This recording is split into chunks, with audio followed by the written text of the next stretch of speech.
Welcome, dear listeners, to Marpleverse, where quiet parish lanes, polite smiles, and one public notice lead us toward a very private murder. Chapter 1. The Notice on the Church Gate. The Parish Noticeboard of St Aldwyn's Cross stood beside the church gate, beneath a leaning yew tree and opposite the village tea room. It was a handsome old board, glazed and locked, with a little brass frame that the vicar polished every Saturday morning when weather and conscience permitted. Upon it appeared the ordinary announcements of village life: choir practice at 6, jumble sale donations requested, Mothers' Union tea on Thursday, lost umbrella, found spectacles, harvest festival rehearsals, and an earnest plea that parishioners refrain from tying bicycles to the railings. St Aldwyn's Cross took its notice board seriously. Mrs. Beatrice Calthorpe, who kept the tea room, said she could tell the moral condition of the village by how long people stood before it. Mr. Godfrey Pike, the verger, maintained that if a thing was not on the board, it had not properly happened. Even Mr. Leonard Ashcombe, retired solicitor and a gentleman of precise habits, was known to pause before it each morning at 9:30, remove his gloves, and read every notice from top to bottom as though checking a legal document for fraud. It was on a damp Tuesday morning in October that the new notice appeared. Miss Jane Marple saw it almost as soon as anyone.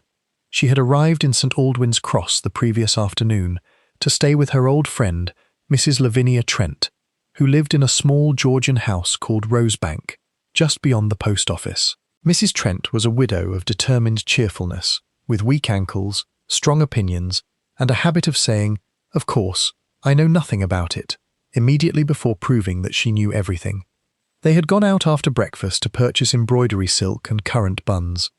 "A sweet little village, is it not, Jane?" said Mrs. Trent. "Nothing dramatic ever happens here, except the time Mrs. Nettlefold accused the organist of stealing her marrow chutney, but that was more parish than criminal." Miss Marple looked about her with mild pleasure. The village green lay shining with rain. Smoke rose from cottage chimneys. A butcher's boy cycled past whistling. The church tower, square and weathered, stood above the roofs with the comfortable air of something that had watched many generations commit small sins and conceal larger ones. At the church gate, a group had gathered. There were 4 people at first: Mr. Pike the verger, a thin, elderly man with a neck like a tortoise; Miss Clara Nettlefold, the postmistress, upright and suspicious; Mrs. Calthorpe from the tea-room, wearing a flour-dusted apron; and a young woman in a brown coat, whom Mrs. Trent identified in a whisper as Miss Ruth Enderby, companion to old Mrs. Merrion at the manor house. They were all staring at the notice board. "How very odd," said Mrs. Trent. "Something must have happened."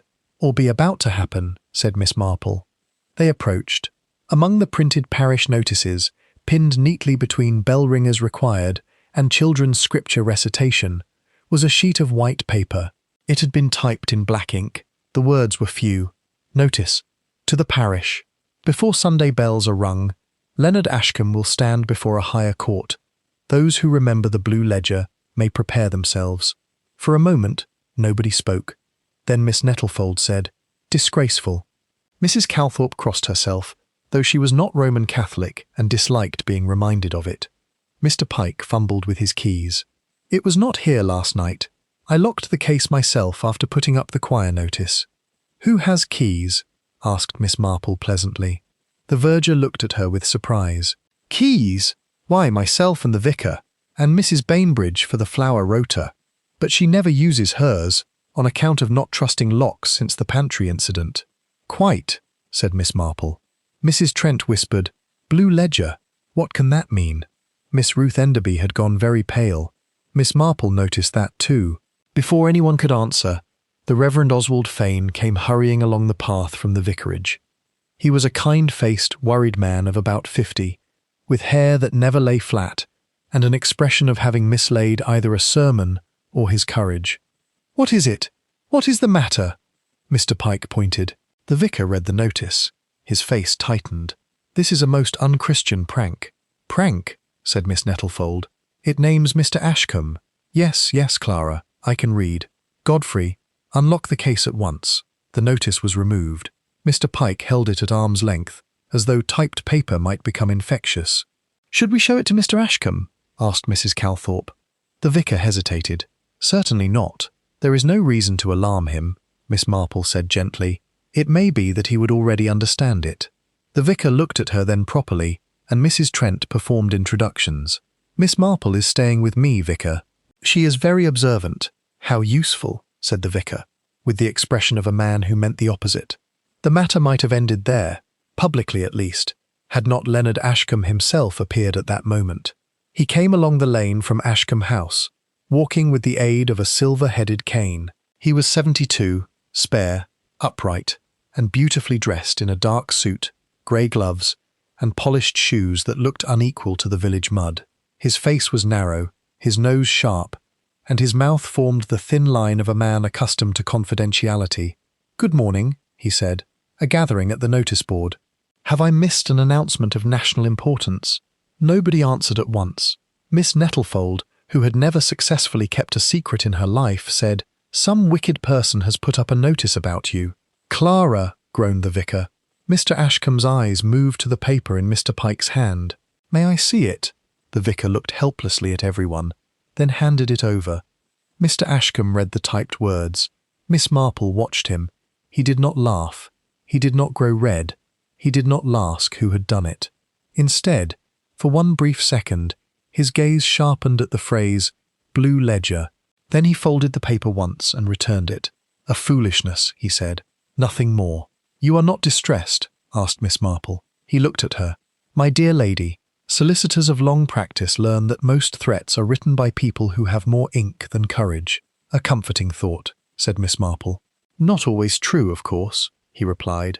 Then he bowed, tapped his cane against the wet path, and continued toward the post office. Miss Ruth Enderby watched him go. Her hands were clenched. By luncheon, the notice had travelled through St. Aldwyn's Cross more thoroughly than if it had remained pinned in public view.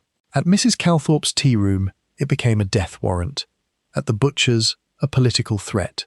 In Miss Nettlefold's post office, where discretion was sold only in stamps and never otherwise, it was said that Mr. Ashcombe had once ruined a family over a will. By tea-time, 3 separate villagers claimed to remember a blue ledger, though none agreed what it contained. Mrs. Trent delighted in reporting all of this to Miss Marple. "You see, Jane, I told you nothing dramatic happens here, but people are wonderfully ready for it if it does." Miss Marple was hemming a handkerchief by the window. "Was Mr. Ashcombe liked? Respected?" said Mrs. Trent. "That is not the same thing." "No, not at all. He handled everyone's business at one time or another. Wills, settlements, leases, adoptions, quarrels over fields, family arrangements. A very useful man to have as a friend, and a very uncomfortable one to have as an enemy." "And the blue ledger?" Mrs. Trent lowered her voice. "I have only heard whispers. Years ago, Mr. Ashcombe kept a private ledger in a blue cover. Not office accounts exactly, more like memoranda, promises, understandings, delicate matters not put into official papers." "How dangerous," said Miss Marple, "is it?" "My dear Lavinia, unofficial truth is often far more dangerous than official lies." That evening, Miss Marple accompanied Mrs. Trent to evensong. Mr. Ashcombe was there, sitting in his usual pew beneath a brass memorial to a Merian ancestor. He appeared calm, yet when the bells began, he looked once toward the tower door. It was a quick look, a fearful one. After the service, Miss Marple saw him speak quietly to Ruth Enderby near the south porch. The young woman shook her head. He said something more. She answered, sharply enough for Miss Marple to hear only the last words. "Not after what you allowed." Then she walked away. Mr. Ashcombe stood very still. 3 days later, on Friday morning, the bells of St. Aldwyn's did not ring at 8. At 8:30, Mr. Pike climbed the tower stairs to discover why the tenor bell rope had jammed. At 20 minutes to 9, he came stumbling down again, white-faced and gasping. Leonard Ashcombe lay dead on the stone landing halfway up the bell tower. His neck was broken. The police said he must have fallen. The stairs were steep, the stones were worn. He was an elderly gentleman with a cane. It was all very simple, but Miss Marple, standing quietly near the church gate while the village gathered in horrified clusters, looked at the parish noticeboard. A new sheet of paper had appeared inside the locked case, typed like the first. "The first notice has been answered.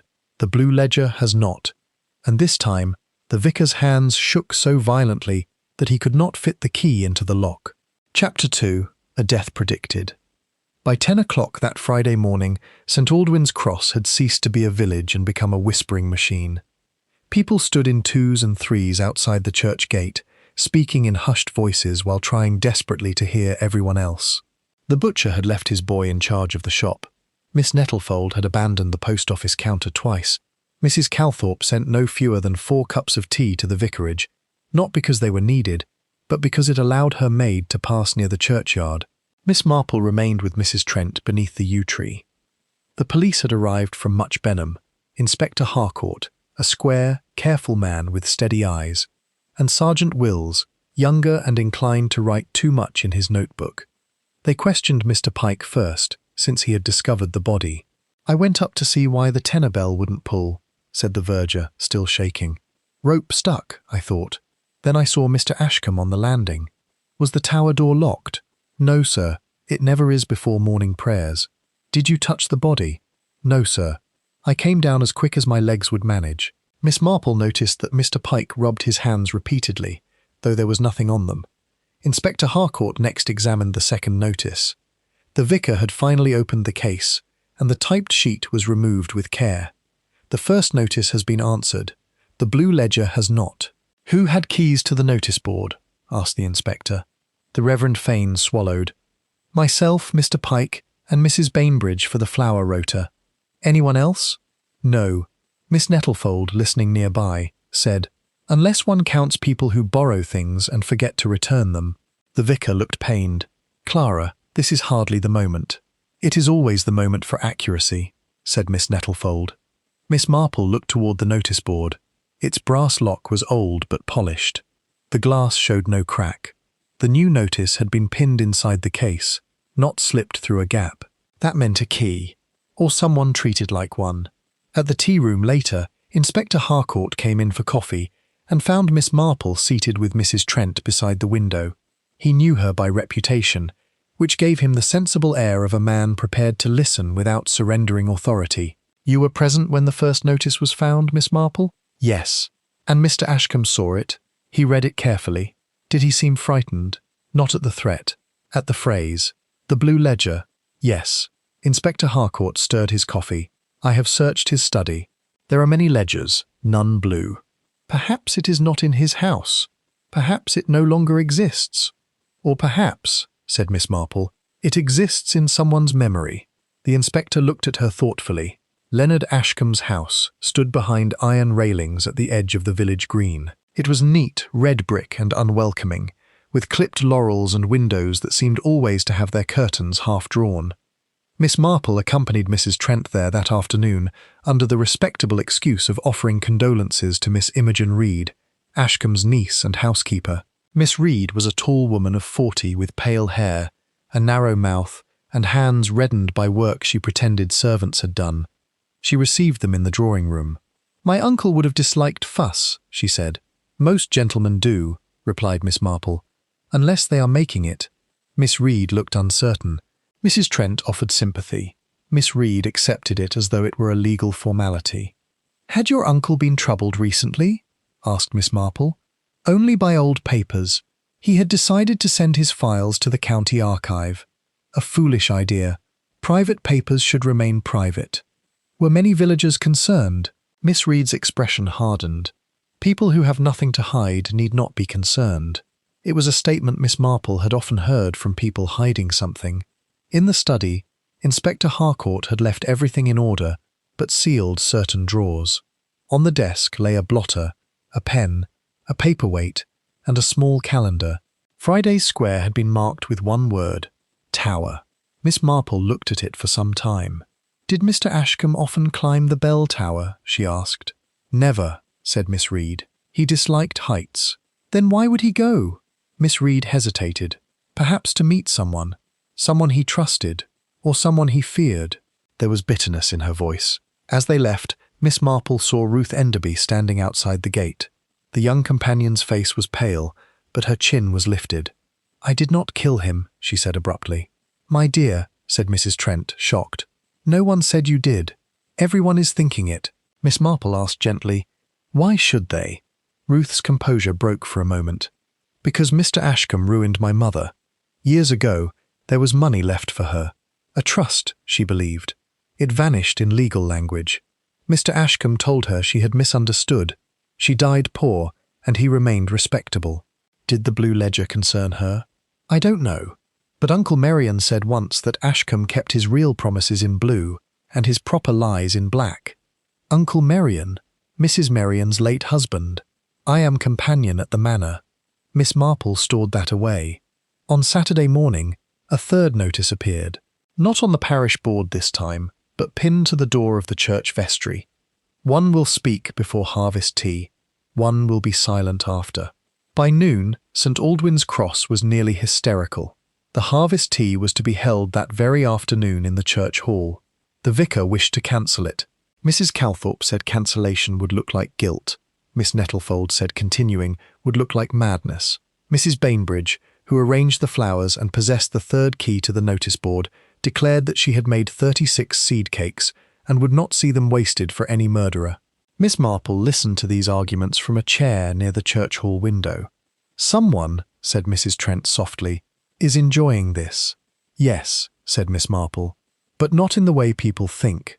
What do you mean? The notices are not predictions. They are instructions. At 4 o'clock the harvest tea began. Villagers came because fear is unpleasant, but missing information is worse. Inspector Harcourt stood near the door. The vicar attempted cheerfulness and failed. Miss Reed sat stiffly beside Mrs. Bainbridge. Ruth Enderby helped pour tea, though her hands shook. Halfway through the proceedings, Mr. Pike the verger rose suddenly from his chair. I must say something, he announced. Every voice stopped. His thin face worked painfully. Mr. Ashcombe asked me to meet him in the tower that morning. He said there was something hidden behind the old bell-ringer's board. I didn't go. I was afraid. Inspector Harcourt stepped forward. Afraid of what? Mr. Pike stared at the floor, afraid he had found the blue ledger. At that precise moment, from outside the hall, came the sharp crack of breaking glass. Everyone rushed to the door. The parish notice board had been smashed, and pinned to its broken wooden backing was a scrap of blue cloth. Chapter 3. Ashcombe's Forgotten Files. The breaking of the parish notice board produced a greater effect upon St. Aldwyn's Cross than Leonard Ashcombe's death had done. Death, after all, belonged to God, doctors, and occasionally the police. But the notice board belonged to everyone. Its cracked glass lay in glittering pieces beneath the church gate. The brass frame hung crookedly. The neat rows of parish notices had been torn and dampened by the afternoon air. Across the wooden backing, pinned with a black drawing pin, hung a scrap of blue cloth. Mrs. Bainbridge, who had arranged the harvest flowers and considered herself guardian of parish dignity, was the first to speak. Whoever did this has no respect for church property, Inspector Harcourt said dryly. That may not be their chief offence. Miss Marple had moved closer. The blue cloth was not large, perhaps 3 inches square. It looked like bookbinding fabric, faded at the edges, with a fragment of gold line still visible. From a ledger cover, perhaps, said the inspector. Mr. Pike the verger gave a small moan. You recognise it? Asked Miss Marple. He shut his mouth like a trap. Inspector Harcourt turned to him. Mr. Pike, you had better speak now. The verger looked toward the church tower, then toward the watching villagers. Not here, he whispered. They took him into the vestry.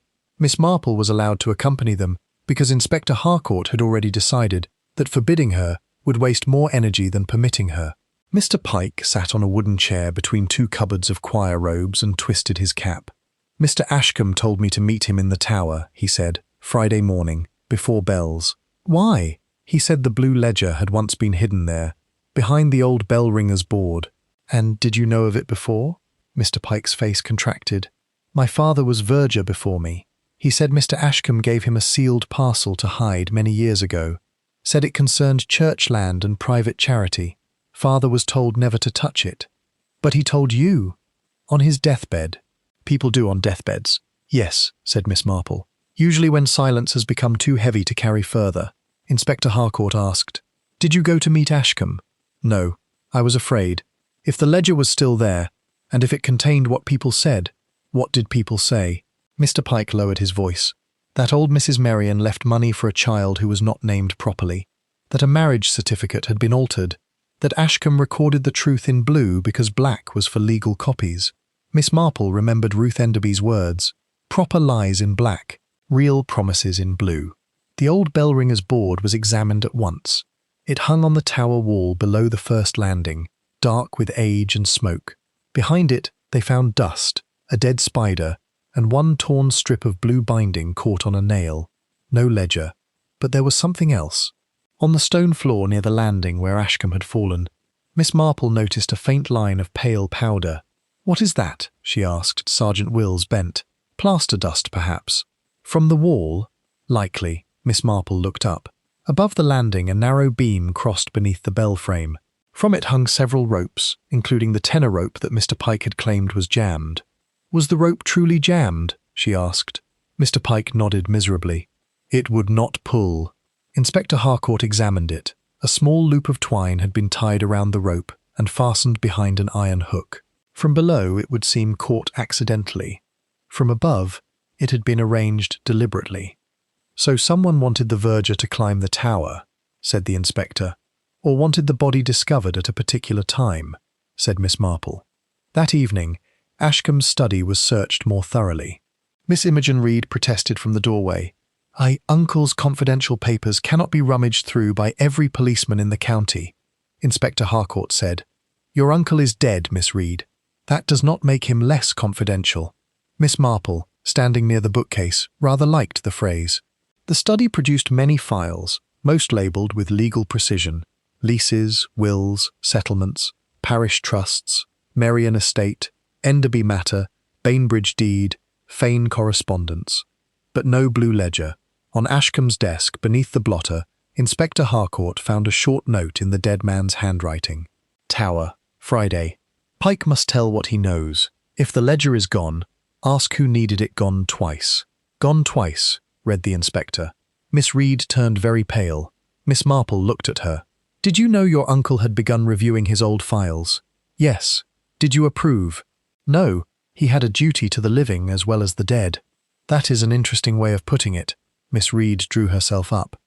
"I mean that old private matters should not be exposed merely to satisfy county archivists." "Or consciences," said Miss Marple. Miss Reed did not answer. The next morning was Sunday. The church was fuller than it had been for years. People who had neglected worship through rain, rheumatism, and personal conviction now filled the pews, eager to observe who looked guilty during the hymns. Miss Marple sat beside Mrs. Trent. Across the aisle sat Ruth Enderby, pale but composed. Mrs. Merion, her employer, occupied the manor pew like a small elderly queen wrapped in black wool.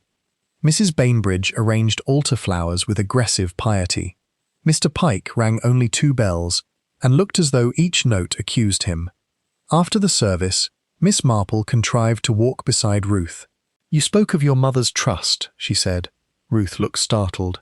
"There is nothing more to tell. There is always more. The difficulty is deciding which part hurts least." Ruth's face softened. "My mother was companion to Mrs. Merion long before I was. There was a child in the house once, a little boy. He died, they said. My mother believed he did not. She believed money intended for him had been hidden in some legal arrangement. She went to Mr. Ashcombe. He told her she was mistaken. And was she? I don't know. But after she died, I found a letter saying, 'The Blue Book knows where the Merion child went.'" Before Miss Marple could ask more, Mrs. Merion's voice came sharply from behind them. "Ruth, I require you." The old lady's eyes met Miss Marple's for one brief moment. They were bright, proud, and afraid. By Monday morning, St. Aldwyn's Cross had a new notice. This one was not typed. It was written by hand and placed in the collection plate. "The archive box will be opened before Thursday. One name is false, one heir is not." Miss Marple read it silently after Inspector Harcourt showed it to her. "Another threat?" he asked. "No," she said. "A correction." "To what?" "To the story everyone believes they are reading." She looked toward the church tower, where Leonard Ashcombe had died, then toward the village green, where every respectable house seemed suddenly to be hiding behind its curtains. "The murderer is very anxious about the blue ledger," she said, "but not because of what it contains." Inspector Harcourt frowned. "Then why?" "Because of where it has been." Chapter 4. The second notice appears. By Tuesday morning, St. Aldwyn's Cross had divided itself into two parties, those who believed the notices were written by a murderer and those who believed they were written by someone about to be murdered. Both parties took tea with equal seriousness. Miss Marple, who belonged to neither, sat in Mrs. Calthorpe's tea room with Mrs. Trent and listened. The tea room faced the church gate, and since the notice board glass had not yet been replaced, everyone had an excellent view of the scene of outrage.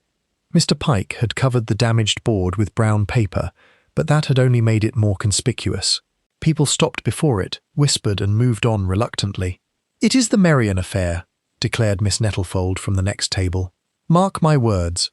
Old Mrs. Merrion has ruled that house like Queen Victoria with neuralgia for 40 years. Mrs. Calthorpe leaned across the counter. "I heard it was Miss Reed.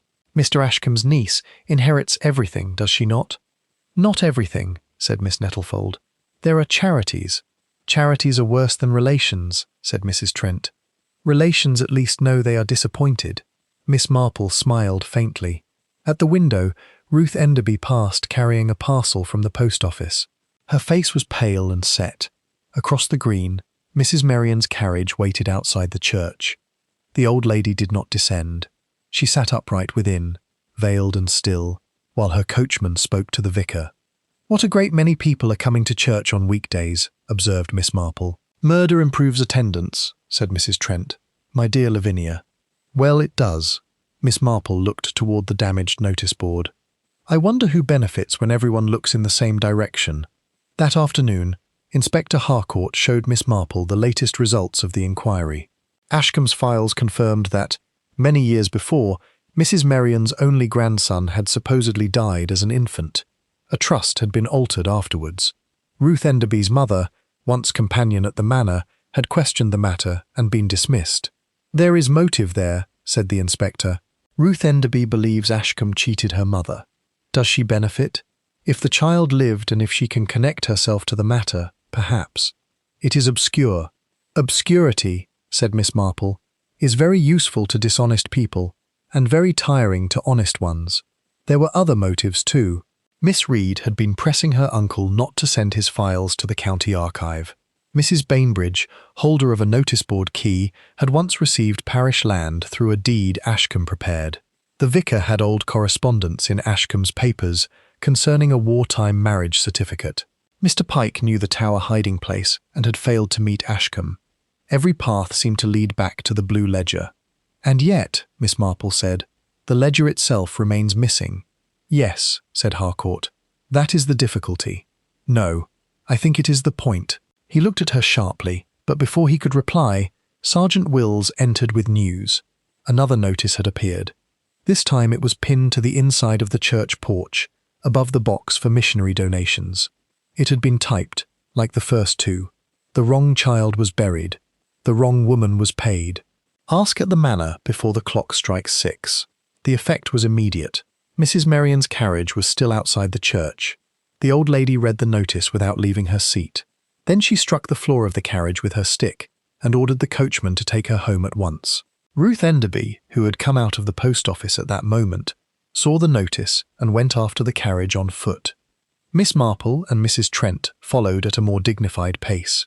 Merrion Manor stood beyond the village green, a mellow stone house with long windows and a cedar tree on the lawn.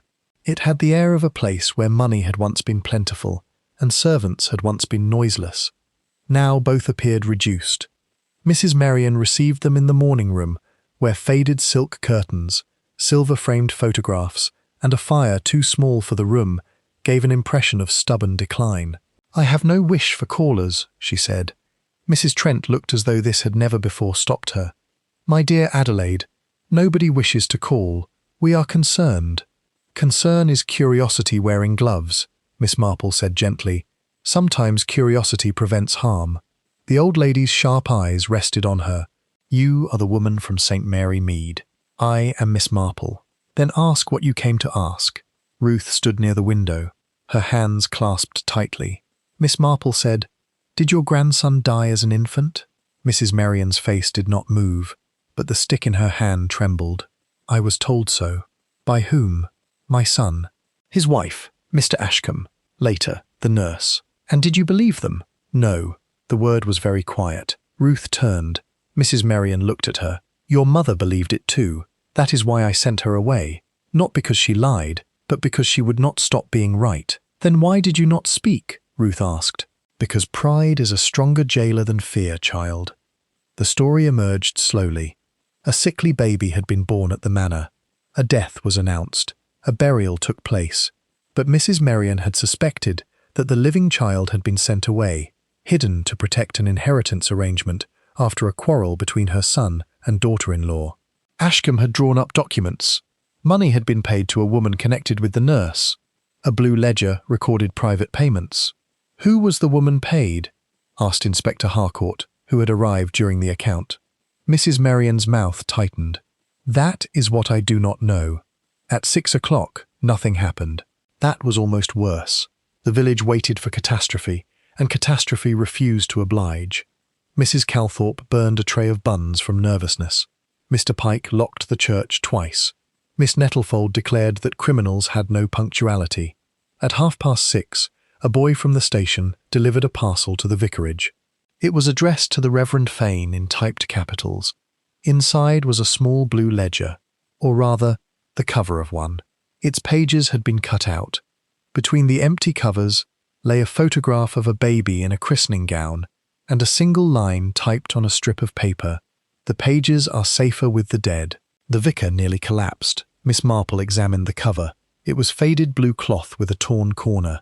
It matched the scrap pinned to the broken notice board. Inspector, she said, I think we may safely assume the ledger did exist. And the pages? Not with the dead, said Miss Marple. That is a phrase meant to make us think of Mr. Ashcombe. You think it means someone else? I think, said Miss Marple, that the writer of these notices is not nearly so interested in prophecy as in stage management. She turned the empty ledger cover in her hands. On its inner board was a small brown stain, shaped like a thumbprint. Not ink, not blood, glue. Fresh glue.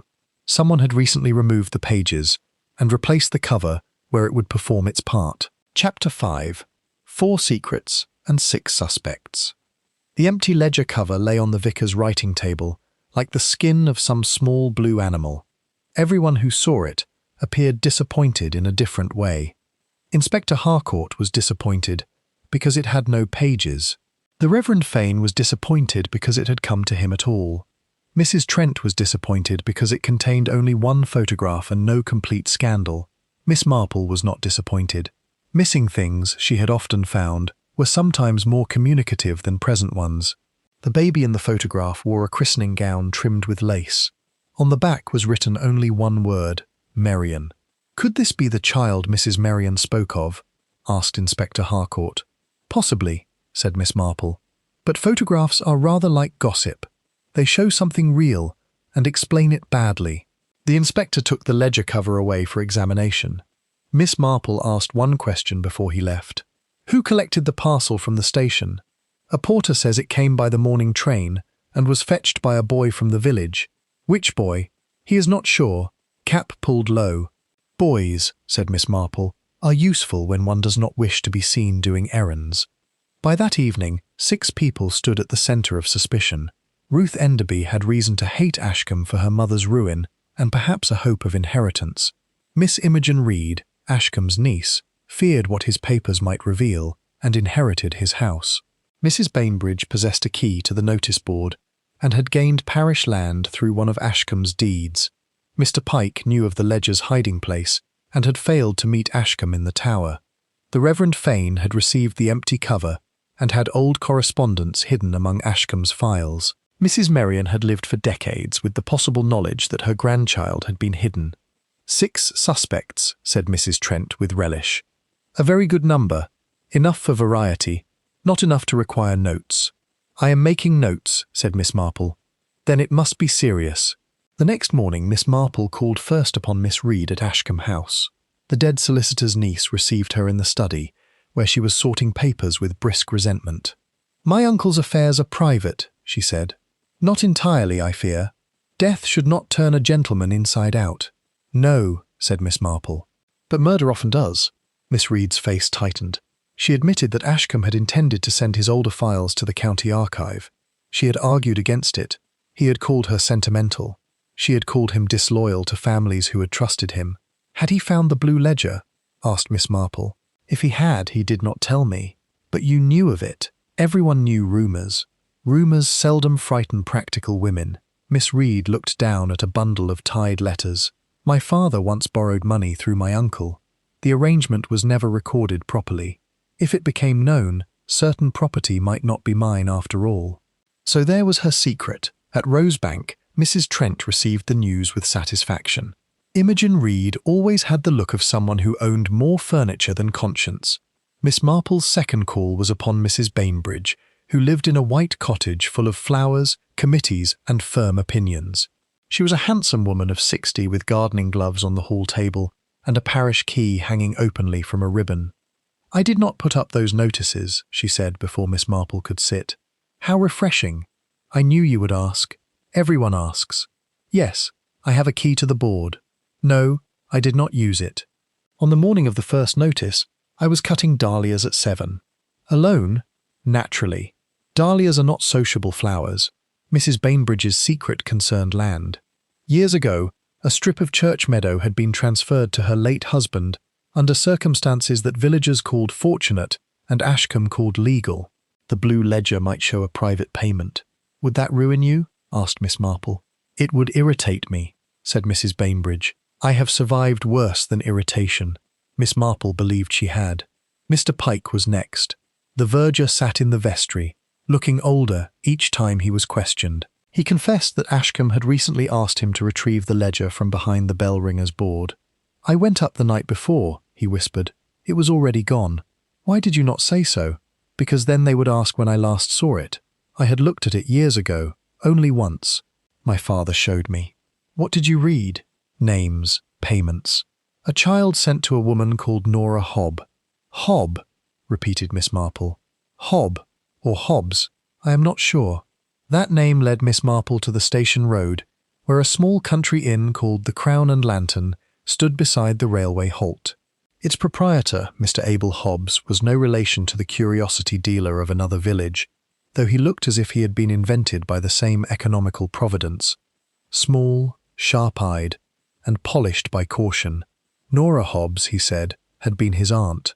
She took in children sometimes, respectable arrangements, no charity nonsense.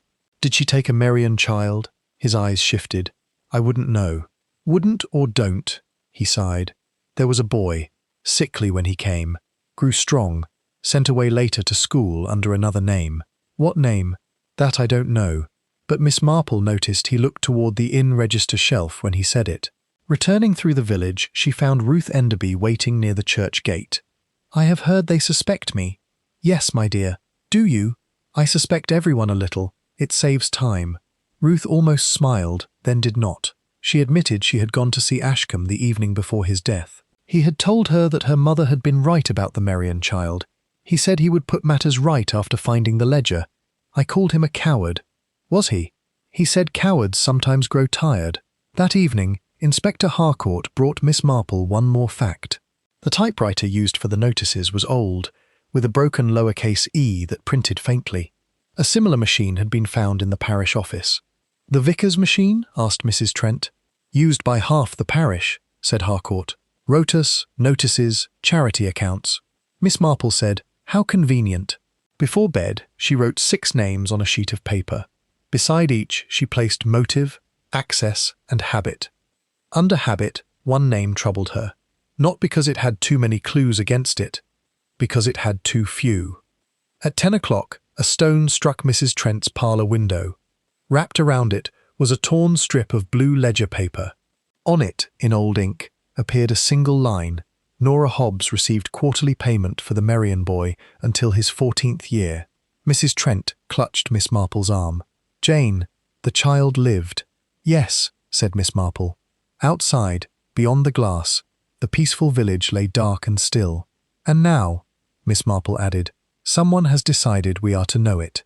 Chapter 6. The Woman Who Read Every Notice. Miss Marple did not sleep immediately that night. The strip of blue ledger paper lay on Mrs. Trent's parlour table, flattened beneath the silver sugar tongs. Mrs. Trent had insisted upon the sugar tongs because, as she said, one never knows what murderers put on paper. Miss Marple thought this unlikely, but allowed it. People in distress were often comforted by unnecessary precautions. The line was plain enough. Nora Hobbs received quarterly payment for the Merion boy until his 14th year. So, the child lived, said Mrs. Trent for the 6th time. Yes. And someone wants us to know. Yes. But why? Miss Marple folded her hands. That is the question. Information is being given to us in pieces, like breadcrumbs. But one must be careful with breadcrumbs. They do not always lead out of the wood. Sometimes they lead deeper in. The next morning, Inspector Harcourt took the strip away and confirmed it matched the blue ledger cover. The ink was old, the tear was fresh. That suggests the pages are still nearby, he said. Or were recently nearby, said Miss Marple. Do you think the murderer threw the stone? I think the person who threw it wished to become our schoolmistress. Teaching us what? What to suspect. Inspector Harcourt looked toward the church gate, where carpenters were fitting new glass into the notice board. You mistrust helpfulness. In murder, yes. Miss Marple's next call was not upon Ruth Enderby, nor Mrs. Merion, nor Miss Reed. It was upon Miss Clara Nettlefold at the post office. Miss Nettlefold was a thin, upright woman with a sharp nose, sharp elbows, and sharper memory. She had kept the post office for 28 years and believed secrecy to be a virtue best practiced by other people. Her counter held stamps, postal orders, cough lozenges, and an alarming quantity of information. You want to know who sent the parcel to the vicarage, she said, before Miss Marple had finished buying stamps. I wondered. It did not pass through my hands. It came by train. How disappointing. Very. I dislike being circumvented. Do you know who collected it from the station? Tommy Slade carried it. He runs errands for half the village and lies for the other half. Tommy Slade, when found behind the tea room eating an apple, admitted carrying the parcel from the Crown and Lantern to the vicarage. A lady had given him 6pence and told him not to chatter. What lady? Asked Miss Marple. He shrugged. Had a veil. Old or young? Not old like Mrs. Merion, not young like Miss Enderby, in between. That described half the women in St. Aldwyn's Cross and most murderesses in English history. At the Crown and Lantern, Mr. Abel Hobbs was less evasive than before, perhaps because Inspector Harcourt had also called upon him. He admitted that his Aunt Nora had taken in a child from the Merion family. Boy was called Andrew, he said. Andrew Hobbs while he was with her. Later sent to a charity school.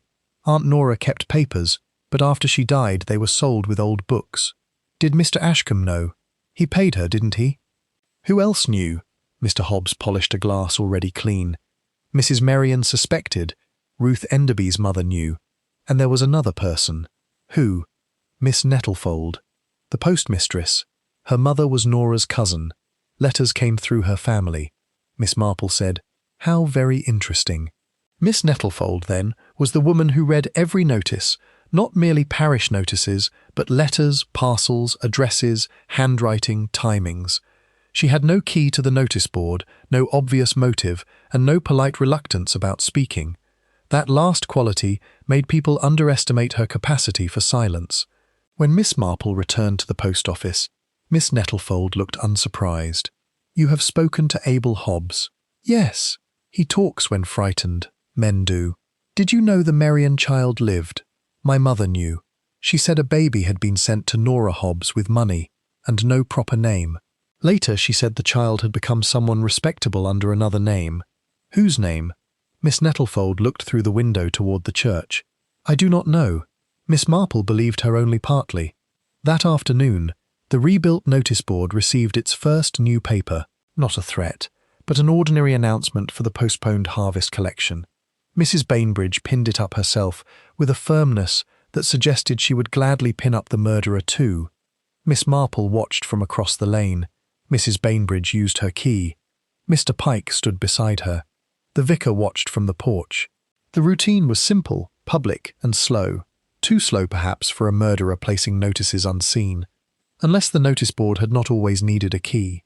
When Mrs. Bainbridge locked the case and walked away, Miss Marple crossed to it. The new glass sat neatly in its frame, but the old wooden backing had not been replaced. Along the lower edge was a narrow gap where warped wood had pulled away from the frame. A folded paper, stiff enough, could be slipped upward and made to appear pinned if one knew the board well. The first notice might not have required a key at all. It required habit. Someone who passed the board daily, paused naturally, and was never questioned. At 5 o'clock, Inspector Harcourt gathered the principal persons in the church hall. It had become, by necessity, a court of village opinion. He announced that the bell rope had been deliberately tied, causing Mr. Pike to climb the tower and discover Ashcombe's body at the intended hour. Ashcombe had not fallen accidentally. A length of thin cord, found caught on a nail, suggested that a barrier or trip had been arranged on the stairs, then removed. "Who could do that?" demanded Mrs. Trent later. "Someone who knew the tower," said Miss Marple, "or someone who was told exactly where to stand." During the meeting, Miss Reed produced a new accusation. She claimed Ruth Enderby had been seen near the church before 8 on the morning Ashcombe died. Ruth stood at once. "I was there. I came to meet Mr. Ashcombe. He asked me to come." "Why did you not say so?" asked Inspector Harcourt. "Because he never appeared. I waited near the south porch, then left." "Did you enter the tower?" "No," Miss Reed said coldly. "Convenient." Ruth turned on her. "Less convenient than inheriting his house." The room stirred. Miss Marple, however, was watching Miss Nettlefold. The postmistress sat in the back row, lips pursed, eyes moving from speaker to speaker with professional attention. When Ruth mentioned the south porch, Miss Nettlefold looked down quickly. After the meeting, Miss Marple followed her outside. "You saw Miss Enderby that morning, did you not?" Miss Nettlefold stiffened. "I may have. Near the south porch?" "Yes." "And did you see anyone else?" The postmistress compressed her lips. "My dear," said Miss Marple, "withholding truth is sometimes only lying in a more respectable bonnet." Miss Nettlefold flushed. "I saw Miss Reed," she said, "coming from the tower door at 10 minutes past 8. She was carrying something wrapped in brown paper." Miss Marple's eyes sharpened. "Why did you not say so?" "Because she saw me too." "And?" Miss Nettlefold looked suddenly old. "She said if I repeated old tales about babies and post office letters, I might find my mother's name in the blue ledger. She said nobody in this village was clean." That evening, another scrap of blue paper was found. This time it was tucked into Miss Reed's own gate. It read, "The boy was renamed before he was sent to school. The new name began with F." Mrs. Trent, hearing this, whispered, "Fane, the vicar." Miss Marple looked toward the vicarage, where Reverend Fane stood at his study window, pale and motionless. "Perhaps," she said, but she was thinking of something else. A murderer who gives too many clues is often not revealing the truth. They are trying to bury one simple fact beneath several interesting ones. Chapter 7. The Missing Archive Box. The new scrap of blue paper caused more disturbance than all the previous notices together. The boy was renamed before he was sent to school. The new name began with F. By breakfast, St. Aldwyn's Cross had decided that the mysterious Merian child must have become Reverend Oswald Fane. By luncheon, half the village had remembered that the vicar had always looked rather Merian about the nose. By tea time, Mrs. Calthorpe had declared that noses were poor evidence, but ears were another matter entirely. The vicar did not help himself. When Inspector Harcourt asked him directly whether he had been adopted, he turned pale, stammered, and said he had no knowledge of such a thing, which made everyone feel at once that he had a great deal of knowledge and was handling it badly. Miss Marple was kinder. "My dear vicar," she said, when she found him alone in the vestry, "there is no disgrace in not knowing where one began." He sat heavily on a chair beside the choir robes. "My father was a schoolmaster in Derbyshire. At least, I believed him my father. My mother died when I was small. There were gaps, certainly. Silences. But every family has silences." "Yes," said Miss Marple, "though some are stitched more tightly than others. I found a letter once. It mentioned money sent for my education through Mr. Ashcombe. I asked my father. He said it was a scholarship. And did you believe him? I wanted to." That, Miss Marple thought, was one of the most human answers possible. The police searched the vicarage next, not because Inspector Harcourt believed the vicar guilty, but because appearances demanded it. In the locked cupboard beneath parish registers, they found a small archive box labelled Fane Correspondence. It contained school letters, old receipts, and a certificate of baptism for Oswald Fane, dated later than expected, but no blue ledger pages. Miss Marple noticed something else. The box had recently been disturbed. Dust lay thick around it, but not beneath it. Someone had removed it and returned it. "Who has access to this cupboard?" asked Harcourt. "The vicar," said Mr. Pike, "and myself, when registers are needed. Anyone else?" Mrs. Bainbridge, standing near the doorway with flowers in her arms, said, "Half the parish has fetched something from this vestry at one time or another. St. Aldwyn's is pious, not orderly." Miss Marple looked at her hands. Mrs. Bainbridge wore gardening gloves, though the flowers were already arranged. Later, Mrs. Trent said, "Do you suspect Mrs. Bainbridge now?" "I suspect gloves," said Miss Marple. "My dear Jane, that is even wider than suspecting people."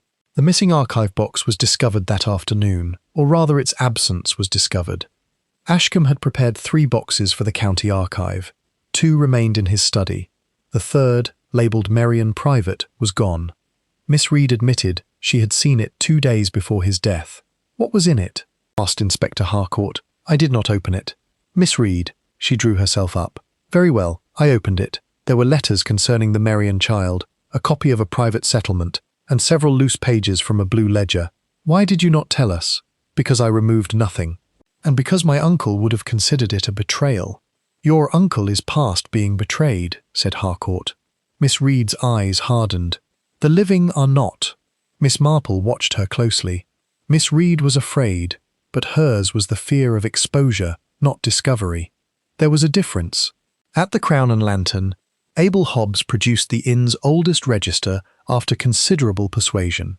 On a page from many years before was an entry, "Master Andrew Hobbs sent to Fairley School under the name O. Fane. Fees arranged by L.A. Mrs. Trent." Upon hearing this, whispered, "So the vicar is the Merion child." "Perhaps," said Miss Marple. "Perhaps. Jane, what more do you want?" "The truth," said Miss Marple. "Not merely a line that someone wishes us to read." That evening, another notice appeared, not on the church board, but pinned to the gate of Merion Manor. "The heir has preached among you." The woman at the post office knew. The solicitor died for silence. The village rushed toward conclusion. The vicar was the hidden heir. Miss Nettlefold had known. Ashcombe had been killed to suppress or reveal the fact, depending on which version one preferred. Miss Marple did not rush. She went instead to the post office. Miss Nettlefold sat behind the counter, looking smaller than usual. "Yes," she said before being asked. "My mother knew the child became Oswald Fane. She told me when she was dying. I never told him." "Why not? What good would it do?" "Mrs. Merion is old, proud, and rich in ways that never helped anyone. The vicar is a good man. I thought silence kinder." "Did Ashcombe know you knew?" "Yes. He warned me last month not to repeat family myths." "Did Miss Reed threaten you?" "Yes." "And did you see her with the brown parcel?" Miss Nettlefold hesitated. "Yes, but I have since remembered something." Miss Marple leaned forward. She was not coming from the tower door. She was coming from the vestry passage. "I saw her near the tower because I expected to. That is what the notice made me think afterwards." There it was. Memory altered by suggestion. Miss Marple had seen it often. A gossip told what she had seen, then slowly improved it until it fitted what everyone expected. That night, Miss Marple asked Inspector Harcourt to re-examine the tower. Not the landing, not the bell rope, the door. Near the latch, on the inside edge, was a scrape of green paint. "From what?" asked Harcourt. Miss Marple said, "Mrs. Bainbridge's flower trug is green. Her basket, she carries it everywhere. It is large enough to conceal cord, papers, or a ledger box, and she wears gloves even indoors." "But her motive?" "Land," said Harcourt. "The parish meadow." Miss Marple shook her head. "No, that is the visible motive. I think the real motive is smaller, older, and more humiliating." The next morning, Mrs. Bainbridge did not come to arrange the altar flowers. Instead, a note was found in the empty flower vase. "Look beneath the harvest table." Under the church hall trestle table, wrapped in sacking, lay the missing archive box. Inside were most of the blue ledger pages. One page was missing, the page that recorded who received the final payment for the Merion child. Chapter 8. The Bell Tower Contradiction. The archive box lay open on the church hall table, surrounded by people who looked at it as though it might speak. Inspector Harcourt had spread the blue ledger pages carefully beneath the lamps. They were old, brittle, and written in Leonard Ashcombe's precise hand. Dates, initials, payments, and small private memoranda filled the pages. They confirmed what had already been suspected. The Merion child had not died in infancy. He had been placed with Nora Hobbs, then sent to school under the name Oswald Fane. The Reverend Fane sat with his head bowed. Mrs. Merion, summoned from the manor, stared at him with a terrible stillness. "My grandson," she said. The vicar looked up. "Madam, I do not know what to say." "No," said the old lady, "nor do I. It was not a touching reunion. Such things seldom are, when pride has had 60 years to harden around grief." Miss Marple, however, was looking at the missing page. The ledger jumped from one date to another. A final payment had clearly been recorded and then torn away. It was the last page that mattered. "Whoever removed this," said Inspector Harcourt, "wanted to conceal who received the final payment. Or," said Miss Marple, "wanted us to think so." Harcourt looked at her. "You still doubt the obvious?" "Almost always." Mrs. Bainbridge was not present. She had sent a message claiming a bilious attack. Miss Nettlefold said bilious attacks were wonderfully timed in guilty persons. Mrs. Trent said they were also wonderfully timed in innocent persons who wished to avoid Miss Nettlefold. Inspector Harcourt sent Sergeant Wills to fetch Mrs. Bainbridge. Meanwhile, Miss Marple asked to revisit the tower. The bell tower smelled of stone, dust, rope, and damp wood. The stairs curved upward narrowly. The landing where Ashcombe had died was halfway to the bell chamber. Harcourt pointed to the edge. He fell here, neck broken. The cord was arranged as a trip. Was he going up or down? Up, we thought. Why? Because he was found facing downward. Miss Marple rested one hand on the wall. If one trips going up, one commonly falls forward onto hands and knees. If one is struck or startled while coming down, one may fall backward, twist, and land strangely. The inspector frowned. "You think he was coming down?" "I think he had already been up." At the top, behind the bell ringer's board, there was the cavity where the ledger had once been hidden. Dust marked the space clearly. Miss Marple examined the board, then the nail where the blue binding strip had caught. "Mr. Pike said Ashcombe asked him to meet here," she said. "But Ashcombe came early. He retrieved the ledger himself. Then someone met him as he came down." "Yes, someone he knew, and did not fear enough to refuse." They descended slowly. Near the tower door, Miss Marple again inspected the scrape of green paint. "Mrs. Bainbridge's flower trug," said Harcourt. "Perhaps, but many green things pass through a church porch." At that moment, Miss Marple looked toward the vestry passage. Against the wall stood a wooden collecting box for parish notices, painted dark green. Its corner was freshly scraped. "How often is that moved?" "Never, I should think." "Then why is there plaster dust beneath it?" The box was shifted. Behind it, wedged into the gap between wall and floor, lay a small torn corner of blue paper. Not the missing page, only a corner, but enough to show that the ledger had been opened there. Not at the flower table, not at the manor, not at Ashcombe House. In the vestry passage. Miss Marple straightened.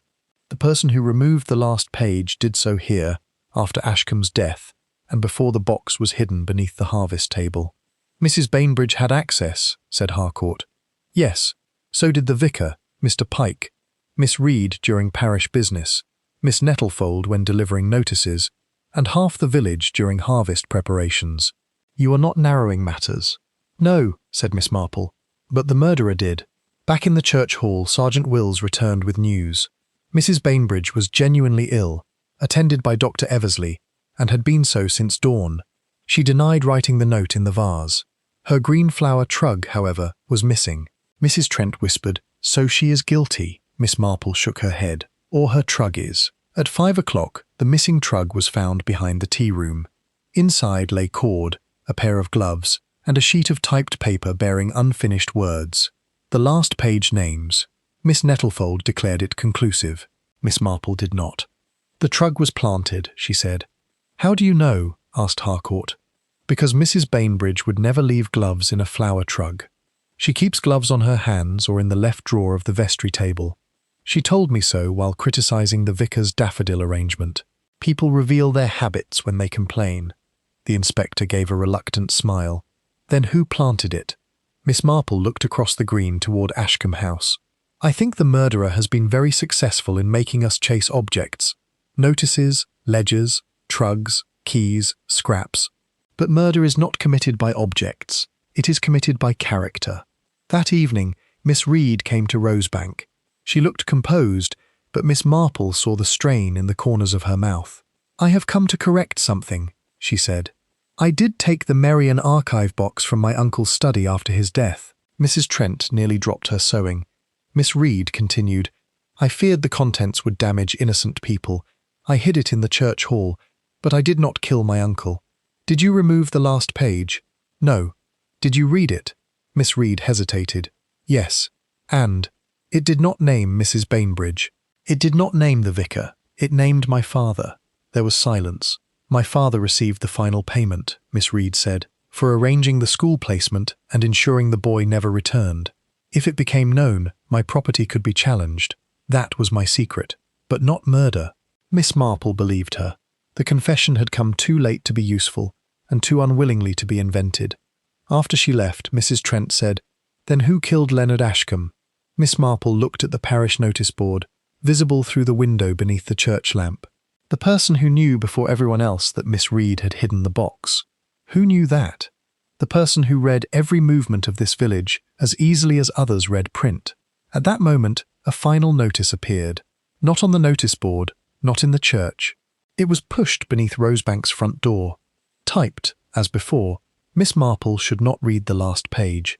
Mrs. Trent went pale. Miss Marple picked it up. Oh dear, she said. That is always a mistake. What is? Warning an old lady not to read something. Chapter 9. What the notice board really said. The final warning had the opposite of its intended effect. Mrs. Trent wished at once to lock every door, send for Inspector Harcourt, and forbid Miss Marple from going within 20 yards of anything blue, typed or mysterious.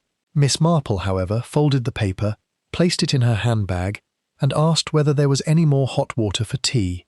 Jane, you cannot possibly think of tea at such a moment. My dear Lavinia, tea is often most useful at such moments.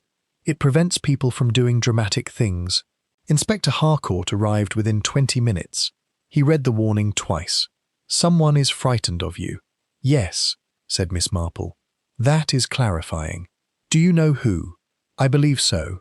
He looked at her sharply. Then why not say? Because belief is not evidence, Inspector. And the person we want has been very careful to make evidence behave like gossip, pointing everywhere at once. The next morning, Miss Marple went to the rebuilt parish notice board. The village green was empty except for a boy sweeping leaves and Mr. Pike carrying hymn books into the church. Miss Marple stood before the board for some time. There were 6 notices inside. Harvest collection, choir practice, parish sewing circle, a request for jam jars, bell ringers rehearsal, and a printed announcement regarding the restoration fund. Nothing threatening, nothing blue, nothing secret. Yet Miss Marple studied them as if they were a confession. Mrs. Trent, who had insisted on accompanying her, whispered, What are you looking for? The ordinary notices. But surely those are not important. My dear, the extraordinary is usually arranged to conceal the ordinary. Miss Marple pointed to the parish sewing circle notice. It was typed on the same old parish machine, with the faint broken E. At the bottom were the initials C.N.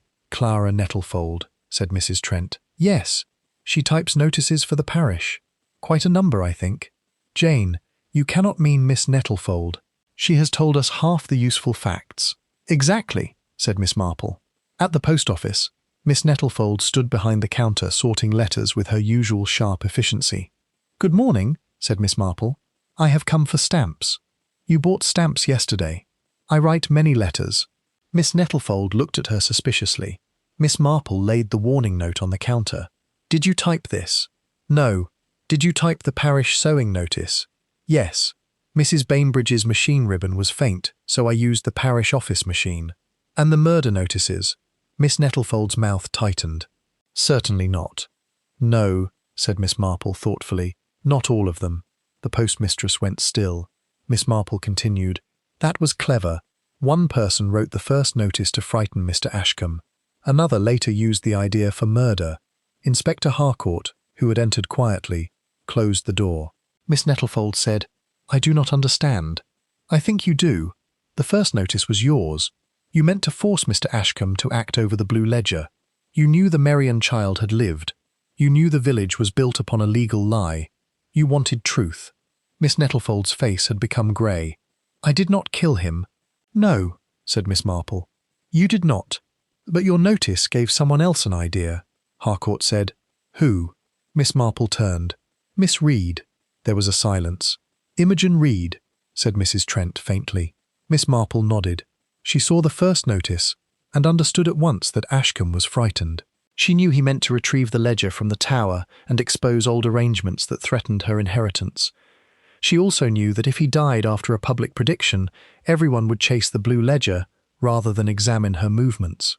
Miss Nettlefold whispered, "I never meant—" "No," said Miss Marple gently. "Anonymous righteousness is a dangerous occupation. It leaves tools lying about.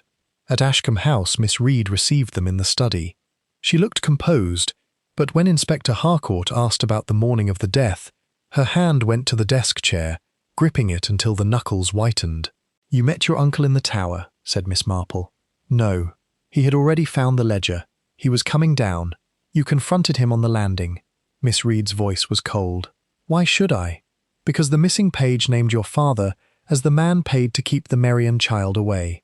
If exposed, it might not ruin you legally at once, but it would ruin the story by which you had lived. Respectability, duty, rightful possession. Your uncle was going to send everything to the archive." Inspector Harcourt said, "The tripcord, arranged afterward," said Miss Marple, "to make his fall appear planned by the notice writer." Miss Reed pushed or struck him in the struggle. Then she used cord from the bell-ringer's cupboard to make the death seem a prepared murder.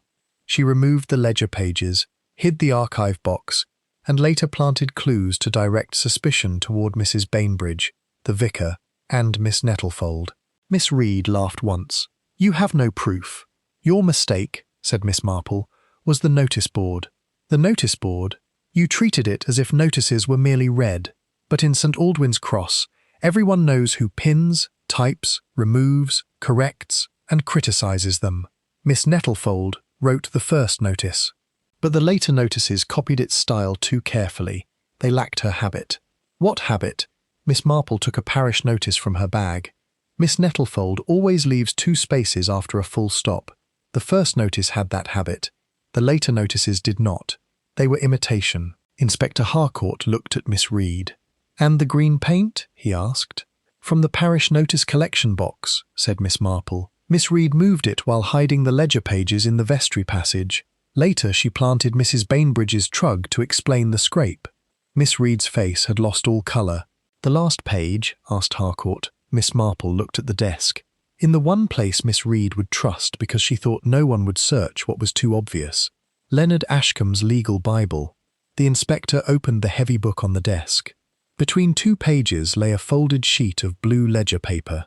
Miss Reed sat down. "It was mine," she said. "All my life it was to be mine. He had no right to drag up dead wrongs."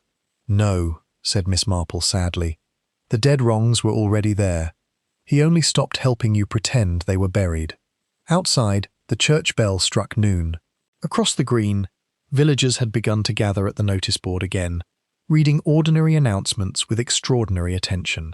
For the first time, Miss Marple thought St. Aldwyn's Cross was learning that public words could hide private sins, and private sins, sooner or later, insisted on being read aloud.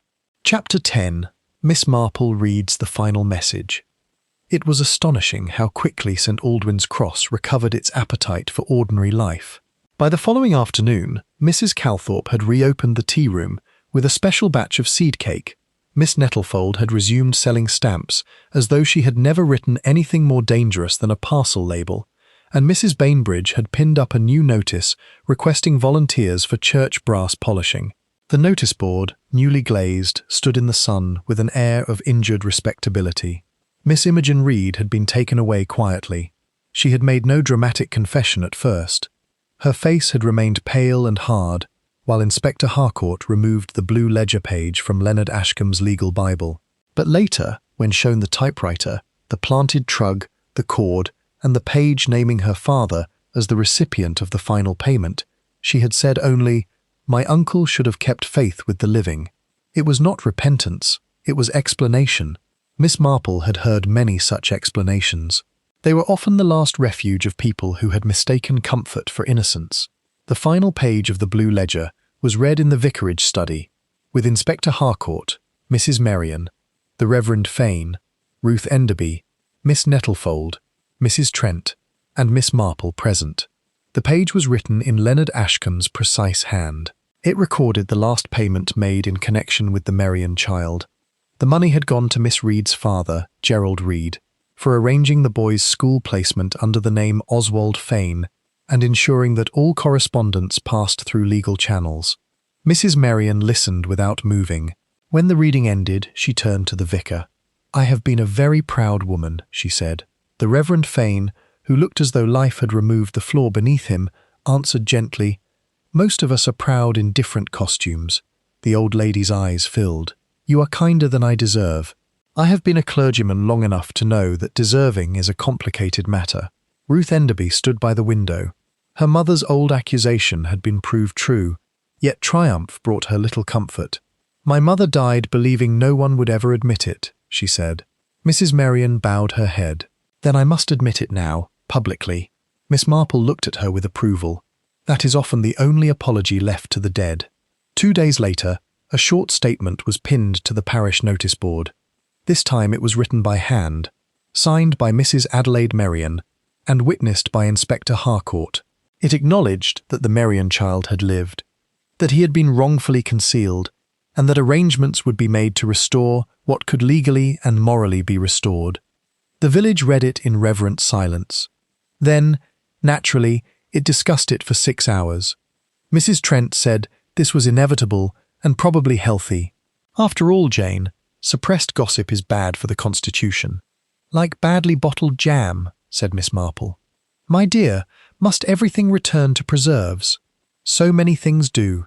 On her last morning in St. Aldwyn's Cross, Miss Marple walked alone to the churchyard. The air was sharp, clear, and faintly smoky from garden bonfires. The church tower stood calm against a pale sky. It was difficult to believe that fear, murder, and old injustice had passed through so quiet a place. Inspector Harcourt found her near the tower door. "I owe you thanks," he said. "Not at all, Inspector. You were very thorough. I nearly arrested Mrs. Bainbridge. She would have disliked that. She disliked being suspected, yes, but not as much as she disliked her trug being misused." The inspector smiled. "I still wonder about the first notice. Miss Nettlefold meant no murder, but without it—" "Yes," said Miss Marple. "Without it, Miss Reed might not have seen her opportunity. That is the trouble with righteous mischief. It invites wickedness to borrow its clothes." "And the clue that settled it for you?" Miss Marple considered. "Not one clue. Several small ones. The first notice had Miss Nettlefold's typing habit. The later notices did not. Miss Reed knew too soon where the archive box had been hidden, because she had hidden it herself. She planted objects too neatly, and she spoke always of protecting the living, never of finding the truth. A phrase can condemn a person. Oh yes. People choose their moral words very carefully when they are defending something shabby. They stood a moment in silence. From inside the church came the sound of the vicar speaking to Mr. Pike about bell ropes. Life, in its quiet way, was continuing. Before leaving, Miss Marple paused at the notice board. A new announcement had been pinned neatly in the centre. "Parish tea. Thursday at 4, all are welcome beneath it." Someone had added in Miss Nettlefold's unmistakable handwriting. "No anonymous notices will be accepted." Miss Marple smiled. At the station, Mrs. Trent was waiting with a basket of sandwiches wrapped in greaseproof paper. "You will come again, Jane?" "Gladly, my dear. Though perhaps when the parish is less literary." Mrs. Trent glanced back toward the village. "Do you think they have learned anything?" "For a little while." "Only a little. My dear Lavinia, human nature has a very short memory when respectability is at stake." The train steamed into the station. Miss Marple gathered her knitting bag and stepped into the carriage. As St. Aldwyn's Cross slipped slowly from view, the church tower rose above the trees, and the notice board gleamed beside the gate. It looked harmless. Most dangerous things do, until someone reads them properly.